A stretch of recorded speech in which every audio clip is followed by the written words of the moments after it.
الناحيه الرياضيه الخطا اللي كنروازيج ليه لا ما غاديش تعطى 5 نقاط. هذه مسائل يحتاج التدريب. الاستاذ اللي في لاصال يحتاج توضيح هذه الامور بان الكرواسون بحال هكا لا يتم تسجيل النقاط فيه، وانما يتم التسجيل اذا كانت الوضعيه صحيحه، اذا كانت وضعيه الانتقاد ديال الظهر صحيحه، بمعنى ان الكرواسون شيء ممنوع. الا دزتيه ودرتيه عندك الحق، ولكن من ناحيه النقاط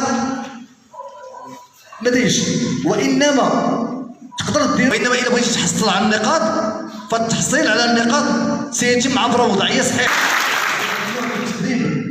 هو اللي نشوفوا كيديروا بعض الابطال مثلا بحال اللي تجربوا لي زيبون لي سفيكا نضربتي وصونا، لانه اذا وقع هذا الامر هذا انا قانون توقع كيف ما تفسرش، ولكن التفسير صيغه ديال ماذا؟ صيغه ديال اقتناع اساس ديال النقاط ياك.